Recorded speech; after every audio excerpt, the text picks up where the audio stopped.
Dossier spécial sur Fréquence Évasion. À chaque instant, des sujets brûlants d'actualité, des faits de société. C'est tout de suite sur Fréquence Évasion. Dans quelques instants, un dossier spécial consacré au chemtrail, ou chemtrail, comme vous voulez. C'est les épandages chimiques aériens. Nous en parlons avec Yannick Rocky, qui a créé une association, Le ciel nous tombe sur la tête. C'est dans quelques instants, à tout de suite. Loisirs, culture, environnement, économie. Sur Fréquence Évasion, l'info dans le Sud est sans limite. Fréquence Évasion, la culture du Grand Sud. Fréquence Évasion vous informe sur votre région. Que se passe-t-il près de chez vous? Pour le savoir, cliquez sur Région et Office de tourisme. Bon séjour dans le Sud. Venez visiter le site Fréquence Évasion, www.fréquenceévasion.com. Votre soirée télé sur les 6 chaînes et la TNT. Qu'allez-vous regarder ce soir? Pour en savoir plus, cliquez sur Programme TV. Fréquence Évasion vous propose le programme de votre soirée grâce à programme-télé.org. Bonne soirée à la télé ou sur Fréquence Évasion. Partout dans le Grand Sud, Fréquence Évasion. Yannick Rocky, bonjour et merci d'être avec nous sur Fréquence Évasion dans cette émission dossier spécial. Bonjour, merci pour l'invitation. Alors, nous allons parler des chemtrails, les épandages chimiques aériens. Il y a encore beaucoup de gens qui ignorent ce que c'est. C'est vrai, malheureusement, à notre grand désarroi, il y a beaucoup trop de monde, je dirais, qui n'est pas au courant de ce qui se passe au-dessus de nos têtes. Vous, comment l'avez-vous découvert? Écoutez, un ami, il y a 4 ans, m'a dit, en regardant le ciel et en me montrant justement ces traits laissés par les avions qui persistaient, il m'a dit, écoute, tu sais, ces traits, c'est pas anodin, ce sont des traînées chimiques dans le but de modifier l'atmosphère, de modifier le climat et d'autres applications militaires. Donc c'était il y a 4 ans et j'étais sur la région lyonnaise à l'époque. Ça m'a paru assez farfelu, donc voilà, j'étais à peu près renseigné sur l'actualité, notre monde, tout ça, sans vraiment avoir beaucoup de détails. Je pensais être informé et puis donc je lui ai dit, mais écoute, c'est sûrement des bêtises comme on entend sur Internet. Ton histoire, je ne veux pas en entendre parler. Et puis finalement, 15 jours après, donc l'agglomération lyonnaise avait son ciel complètement quadrillé par les avions qui passaient, repassaient en nombre important, par 2, par 3. Et en quelques heures, le ciel était quadrillé avec des traînées qui sont restées toute la journée au-dessus de nos têtes. Et bien là, ça a fait tilt et donc je me suis intéressé au sujet. Et j'ai commencé à gratter et vu que je suis assez curieux et gourmand quand même d'informations, voilà, j'ai ouvert pas mal de portes à ce sujet. Et c'était en quelle année? Donc c'était en 2010. En 2010, oui. Oui, c'est vrai qu'on en a entendu parler à partir de 2002-2003, mais il y en avait très peu à cette époque-là. Et on a l'impression que vraiment ça s'est accéléré depuis 2010, 2011, vraiment là depuis 3 ans hein, d'ailleurs, on n'en sort plus du tout. Hein. Alors vous êtes sur la région lyonnaise, hein, c'est bien ça? Donc j'étais sur la région lyonnaise et maintenant je suis plus au sud, je suis en Ardèche. En Ardèche. Alors, il paraît-il, qu'il y a beaucoup de chemtrails sur la région d'Aubenas. Et écoutez, moi j'ai un bon point de vue de là où je suis sur une petite colline et je vois entre le Gard, la Lozère d'un côté et la vallée du Rhône de l'autre côté avec les monts d'Ardèche.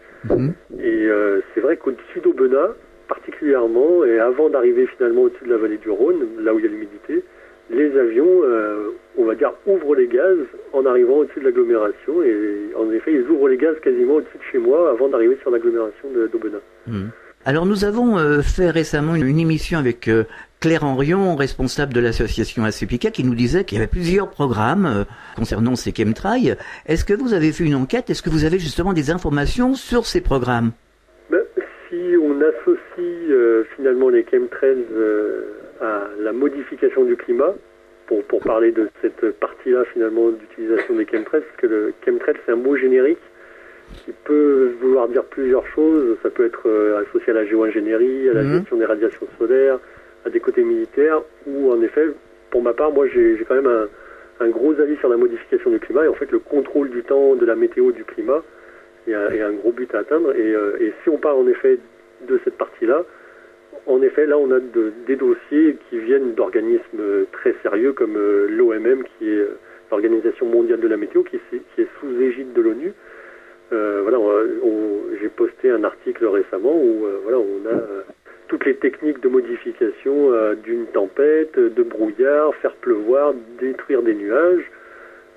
L'ancien directeur du CNRS, Alexandre Charlekis, qui est le père du droit international de l'environnement, en 1975, juste avant les conventions ENMOD, dans un des volumes de droit de l'environnement, parlait déjà de ces techniques à but civil et à but militaire aussi. Donc en termes de modification du climat, en tout cas pour ce qui est de cette partie, oui, on a vraiment des dossiers sérieux qui expliquent un peu tout ce qui se passe. Alors, on parle de modification du climat. Alors, on peut dire que dans le sud, vraiment, là, depuis 3 ans, c'est devenu infernal. On ne reconnaît plus. Enfin, moi, je peux dire que j'ai toujours habité plus ou moins dans le sud de la France, entre Toulouse et Monaco, et on ne reconnaît plus du tout le climat. C'est humide, il fait froid. On n'a jamais eu aussi froid. Il y a que à partir de juin où ça se réchauffe un peu, mais même c'est malsain, c'est humide. On a l'impression d'avoir de l'eau sur le visage. Est-ce que vous constatez ça aussi par chez vous? Vous savez, les anciens disent souvent, écoutez, il n'y a plus de saison. En effet, il n'y a plus de 4 saisons comme on a pu le connaître il y a 15 ou 20 ans ou 30 ans. Il y a maintenant, pour moi, 2 saisons. Donc une saison estivale où il fait très chaud, qui dure 2 à 3 mois avec un temps, avec des phénomènes de météo extrêmes, qui sont peut-être dus à des problèmes de maîtrise des techniques qui sont pratiquées plus haut. Et puis après, en effet, le reste du temps, c'est assez improbable, avec beaucoup d'humidité, des semaines entières de pluie, à des endroits qui n'étaient pas soumis justement à ces phénomènes de pluie. Et on se rappelle aussi qu'avant, la France était coupée en deux par une ligne qu'on appelait la ligne au niveau de la Loire. Ah oui.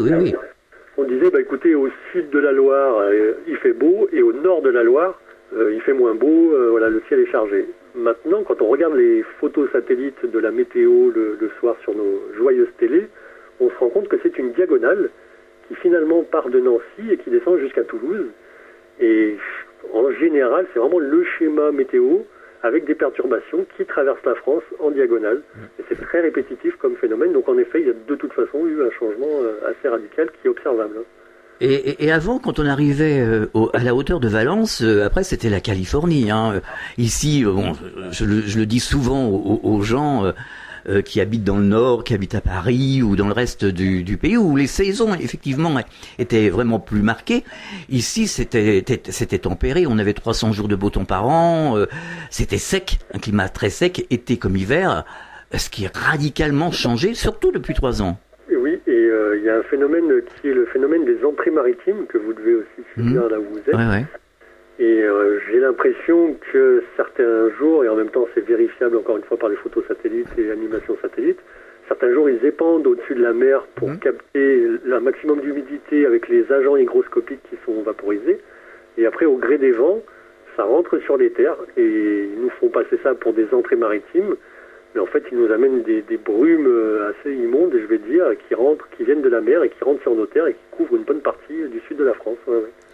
Alors il y a une quinzaine de jours ou 3 semaines, j'étais en Principauté de Monaco pour la radio et j'ai jamais vu le ciel de la Principauté ainsi que les environs, c'est-à-dire concernant tout le 06, Menton, Nice, en direction de Cannes, le ciel était, on va dire le mot, une poubelle. Il était jaune, il était blanc, il y avait des nuages qui étaient tout à fait bizarres, qui ne ressemblaient pas à des nuages. Ça, on le constate un peu partout. D'ailleurs, il y a beaucoup de posts comme ça sur Internet qui viennent d'un peu partout sur la planète. Pour vous donner un exemple des plus récents, hier, on a eu une session d'épandage monstrueuse sur toute la France avec des témoignages de gens qui étaient vraiment outrés de voir ce qui se passait au-dessus de chez eux. Et aujourd'hui, la suite de ces témoignages, c'est que les gens ont l'impression d'avoir un ciel de titane. Donc finalement un ciel entre gris et bleu mais très homogène avec des plaques de nuages assez difformes, un peu ondulatoires comme on arrive à les voir. Et c'est vrai que souvent on a aussi un ciel, on va dire, sulfureux. Donc on a l'impression que le soufre qui est épandu prend le dessus sur le reste. Et on a des cieux jaunes comme avant, des fois des gros épisodes de grêle ou d'orage où le ciel est complètement jaune avec des nuages jaunes. Et on a souvent ce genre de phénomène, ça se multiplie en effet. Alors, est-ce qu'il y a des gens qui ont fait des démarches envers les politiques? Et si oui, comment ont-ils réagi? Est-ce que vous avez eu des réponses surtout? Il y a 2 ou 3 ans, Gérard Bapt, qui est un député de Haute-Garonne, et qui finalement avait posé une question à l'Assemblée nationale. c'est la même question qui a été posée par le député Joël Giraud des Hautes-Alpes. Oui, on l'attend toujours à ce micro d'ailleurs. Eh bien écoutez, la réponse en tout cas a été faite, et pour les deux, on leur parle de traînées de condensation qui se produisent à une certaine altitude, avec un certain taux d'hygrométrie dans l'air, à une certaine température. Et les deux réponses sont exactement les mêmes. Celle de Joël Giraud a été livrée assez tard par rapport au délai, mais il paraît que c'est pas exceptionnel. Mais c'est surtout une réponse hors sujet. Dans le sens où, en effet, on est très bien au courant que les avions, dans certaines conditions atmosphériques, peuvent générer des traînées de condensation visibles. En revanche, ce n'est pas du tout ce qu'on dénonce. Nous, ce qu'on dénonce, c'est le fait d'épandre des produits dans l'atmosphère et que ces épandages se matérialisent finalement par des pseudo-traînées de condensation, en tout cas que les gens prennent pour des traînées de condensation. Oui, mais enfin bon, on a des responsables politiques comme Joël Giraud, comme je sais plus le député Alfonsi aussi, il y a d'autres députés. Enfin, ces gens-là sont censés nous représenter, bien entendu. Donc, quand on commence à poser une question, il faut aller quand même plus loin en avant. Bon, il y a eu des analyses qui ont été faites, la CEPICA les a publiées. Comment se fait-il que ces gens-là restent un peu statiques comme ça et ils ne vont pas plus loin, ils ne s'étonnent de rien finalement, alors que nous on le voit tous les jours, on voit les avions qui se baladent partout, le ciel est de toutes les couleurs, et ces gens-là ne bougent pas, ne disent rien finalement. C'est quand même étonnant. Alors j'ai plusieurs hypothèses et puis j'ai même un cas de figure à vous amener. Les hypothèses, c'est que alors la personne est carriériste. On sait très bien qu'en politique ils ont une soif de carrière, et que finalement ils ne mettraient aucun bâton dans leur roue, quitte à courber les chines à toutes les situations. On sait comment ça fonctionne. Donc ils veulent déranger personne, peut-être qu'il y en a qui sont au courant ou d'autres pas, mais en tout cas, ils veulent pas salir leur carrière et leur image qui est si précieuse à leurs yeux pour pas enrayer leur évolution de carrière. Ça, c'est un premier point.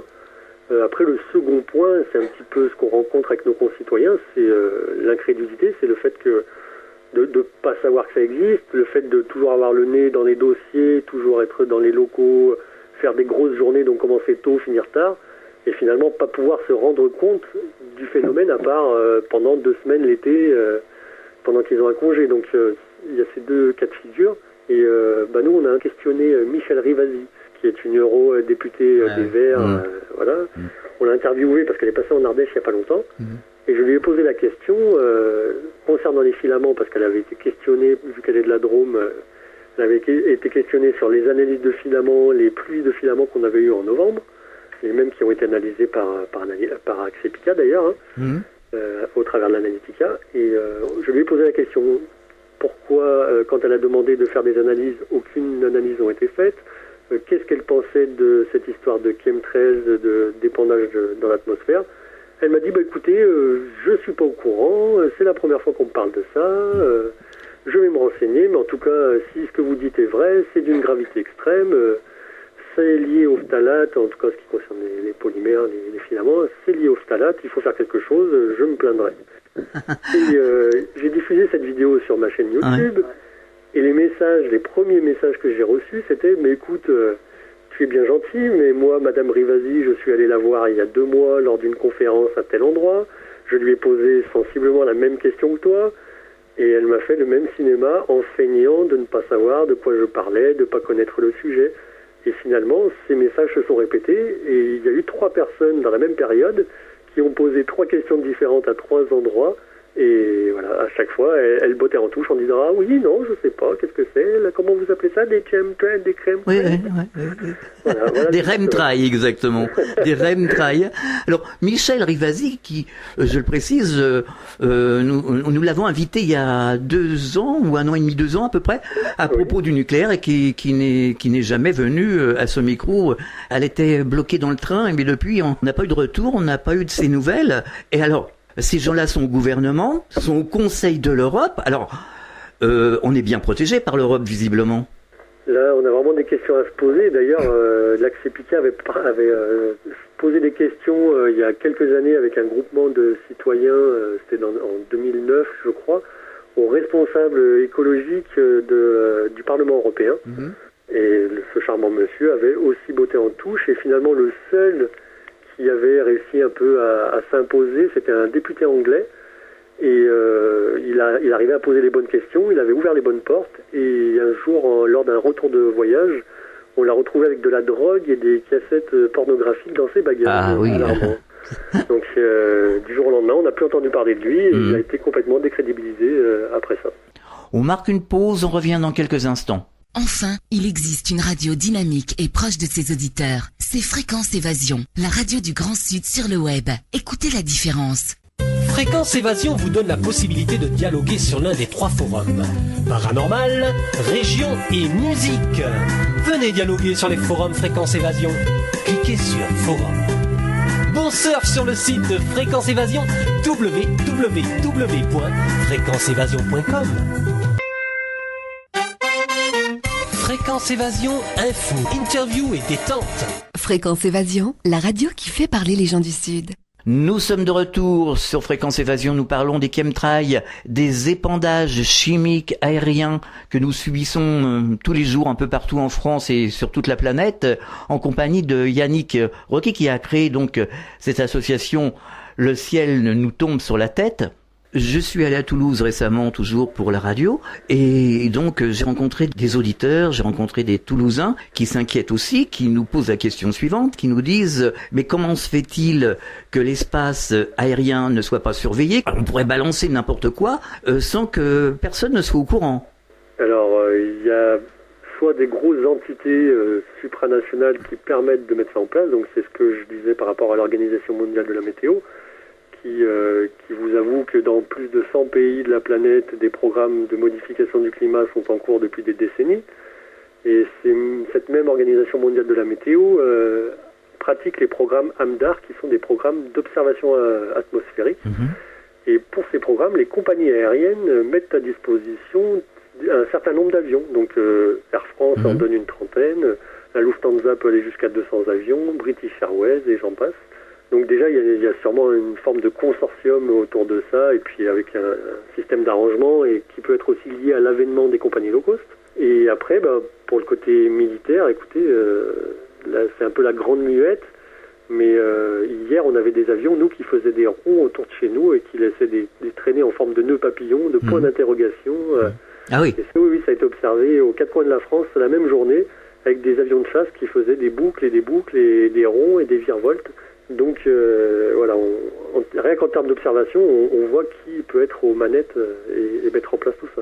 Alors ce sont des photos de ce genre qui ont été réalisées aux États-Unis, qui ont été postées sur Facebook justement.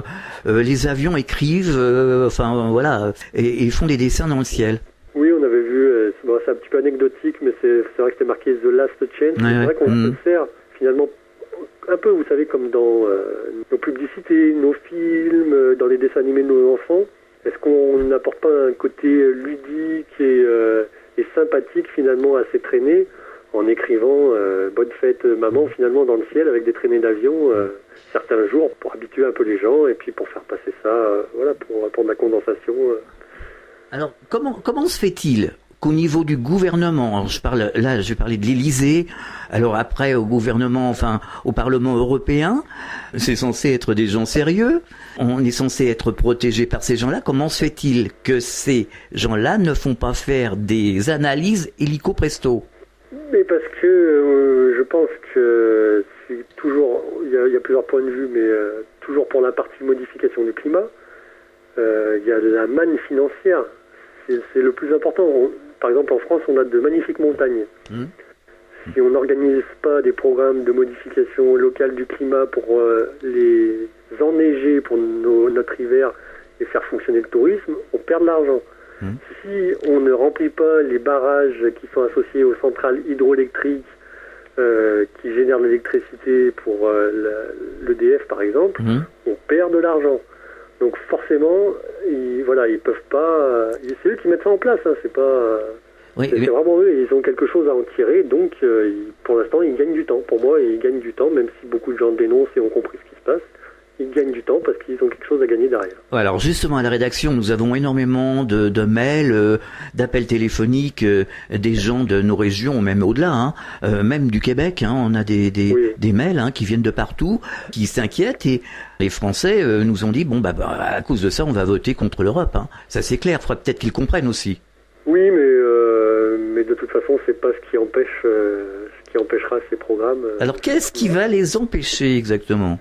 mobilisation générale. Enfin, moi, mon rêve secret, ce serait que ça devienne un peu la discussion de comptoir, la discussion à l'intérieur des familles, au travail de chacun, et que ça prenne part dans notre vie pour qu'il y ait un maximum de personnes qui se posent la question et qu'au bout d'un moment, on s'organise pour se plaindre à grande échelle. Mais ça commence, ça commence. C'est vrai que ça commence. C'est vrai qu'on s'organise à ce sujet-là et ça commence à bouger un petit peu. On gagne du terrain, j'ai l'impression. Tout à fait. Vous avez créé une association qui s'appelle Le ciel nous tombe sur la tête. Est-ce que vous pouvez nous présenter cette association ? Écoutez, oui, moi j'avais la chaîne YouTube depuis quelques temps, qui avait pas mal de gens qui la suivaient, peut-être pour le travail sérieux et la qualité des vidéos. Et on a organisé à plusieurs, avec mon collègue Bruno, la manifestation du 25 janvier à Montélimar. Et pour l'occasion, on avait réussi à avoir France 3 Régional, France 3 PACA, le Dauphiné, une radio du Diois qui s'appelle Air Diois. Et voilà, ces gens étaient venus couvrir un peu l'événement. On avait fait le 19-20 le soir même pour le Rhône-Alpes, la première partie du 19-20, avec la présentatrice qui nous a dit... les premiers mots qu'elle a cités, c'est les chemtrails. Vous ne savez sûrement pas ce que c'est, mais ce sont les avions qui laissent des traînées dans le ciel et qui sont dénoncés par certains. Et donc, sur cet engouement et l'émulsion que ça a pu créer, cette manifestation, on a été motivé à créer une association pour être actif, être visible. Et surtout, on est informé, mais maintenant, il faut agir de manière répétitive à différents endroits, et de manière coordonnée. Donc le but de l'association, c'est ça, c'est continuer d'informer les gens, comprendre ce qui se passe, et puis surtout agir pour lutter d'une autre manière que par des simples clics sur Internet ou par poster des vidéos. Il faut aussi faire du terrain, quoi. Tout à fait. Alors, vous vous êtes rendu sur le terrain. Qu'est-ce que vous avez constaté ? Vous avez interpellé les gens. Comment ont réagi les gens que vous avez interpellés ? Il y a 3 ans, quand je connaissais déjà un petit peu le sujet, mais que j'étais encore en région lyonnaise, j'avais affaire à des refus catégoriques, à des négations, à des personnes plutôt fermées. Donc ça avait l'air propre un petit peu aux grandes agglomérations. Et depuis que je suis en Ardèche, il y a quand même une écoute beaucoup plus ouverte. Alors que ce soit l'Ardèche, la Drôme et tout ça, mais les gens sont quand même beaucoup plus ouverts à comprendre ce qui se passe. Et à aborder le sujet d'une autre manière. Donc ça met du baume au cœur. Et puis en effet, il y a de plus en plus de personnes qui nous suivent aussi du 4 coins de la France, de l'Europe et en effet du Québec ou de Montréal. Ouais, tout donc, à fait. Il y a quand même un engouement derrière qui est assez général et avec des abonnements qui augmentent de jour en jour. Donc, rassurez-vous, nous on a des gens qui viennent de plus en plus nombreux ici à la rédaction, enfin qui nous téléphonent, qui nous envoient des mails et qui commencent à vraiment en avoir assez, quoi. Vraiment. L'association Axepica avait déjà beaucoup travaillé jusqu'ici, donc nous on vient leur apporter un coup de main aussi de notre côté. Vous êtes là, il y a d'autres médias et c'est vrai que là petit à petit on va essayer de couvrir le sol autant que eux nous couvrent notre ciel, on va dire. Tout à fait. Alors, ce qu'il faudrait faire, peut-être, ça aussi, c'était l'avis d'un auditeur, c'est former un consortium de médias, justement, ouverts et actifs. Parce que si on compte sur France Télévisions, TF1, on va pas tous les citer, c'est silence radio, sur ces médias. Oui, ce serait bien. Il y a déjà l'agence Info Libre qui avait fait un sujet un petit peu là-dessus, qui commence à dénoncer ça, qui ont mis le temps, mais qui commencent vraiment à en parler sporadiquement, on va dire. Et puis en effet, il y a quelques radios, plutôt des radios locales, mais en tout cas, il y a quelques radios qui s'y mettent. Après, en termes de médias régionaux, le sujet peut être abordé comme les enquêtes de région auxquelles on avait participé en début d'année pour la région PACA. C'est des émissions qui passent à 23h où ils émettent le sujet concernant les chemtrails ou des épandages dans l'atmosphère, mais ça reste toujours avec des questions en suspens, aucune certitude, aucune étude derrière, ça a créé aucun suivi non plus, donc c'est vrai que c'est souvent des cailloux qui tombent à la mer, quoi. Oui, nous avons reçu ici Nicolas Dupont-Aignan et François Asselineau pour les européennes. Finalement, ils nous disaient et nous on est d'accord, que la campagne électorale se faisait plus sur les grands médias, elle se fait sur le net avec les réseaux sociaux, avec les médias alternatifs, les médias ouverts, parce que les médias ne sont plus crus aujourd'hui. Personne ne croit ce qu'ils racontent. Enfin, on a même des chiffres. C'est le gros avantage, c'est qu'en termes d'audimat, c'est le désert. Hein, vraiment, il se passe plus rien quand les grandes chaînes de pseudo-information qu'on connaît bien diffusent des vidéos sur le net ou enfin bon, il y a pas de vue quoi. Les gens ne vont même pas voir ce qu'ils disent. Hein.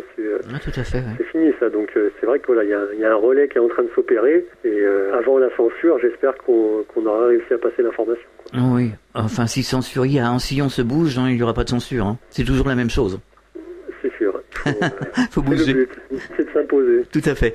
Alors, qu'est-ce que l'on peut trouver sur votre site internet? Vous avez un site internet qui relaie l'association? Donc, on a eu la chance d'avoir un développeur qui s'appelle François qui nous a fait un site internet très efficace et assez bien organisé.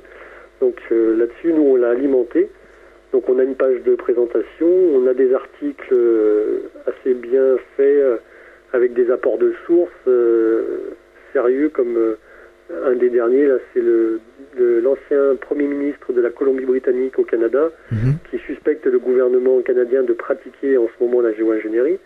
Voilà des demandes faites pour des dépôts de plainte à la Cour pénale internationale aux États-Unis justement par rapport aux chemtrails et au Climagate, on va dire. Donc oui, c'est assez bien sourcé et on a fait tout un encart concernant les dossiers PDF. Donc comme je vous disais au début, je suis assez curieux comme garçon et finalement j'ai archivé depuis 4 ans des dossiers en anglais beaucoup et certains en français, mais ceux en anglais les plus importants je les traduis. Et finalement on a une banque de données d'informations avec des brevets, des analyses, des législations, les nanotechnologies, les radars, tout ça. Enfin, on peut vraiment avoir une vue d'ensemble et ça ouvre un peu des portes à ceux qui veulent se renseigner plus. Vraiment, ça guide un petit peu. Et puis aussi, on a la partie adhérent où les gens peuvent adhérer, télécharger des documents pour se faire. Et puis on a aussi nos partenaires, donc voilà, des associations françaises, des médias comme vous, d'autres radios. Et puis des partenaires à l'étranger, des outils pour pouvoir observer de manière efficace les images satellites qui nous sont données, le suivi des avions avec les organes radars. Donc voilà, c'est assez complet et ça devrait aider les gens qui ont du mal à comprendre ou qui rebutent le sujet à mieux l'aborder, quoi. D'accord. Alors, avant de se quitter, est-ce que vous auriez un message à adresser aux auditeurs de Fréquence Évasion, préoccupés par ce problème des chemtrails? En effet, enfin nous on a créé l'association là, le ciel nous tombe sur la tête pour être actifs. C'était vraiment la grosse carence jusqu'à présent. Donc voilà, on a quand même besoin un petit peu de soutien, mais pas forcément pécunier, aussi de savoir-faire. Hein. Donc il faut que chacun puisse s'organiser. On va essayer de faire des petites sections locales pour pouvoir faire des événements coordonnés.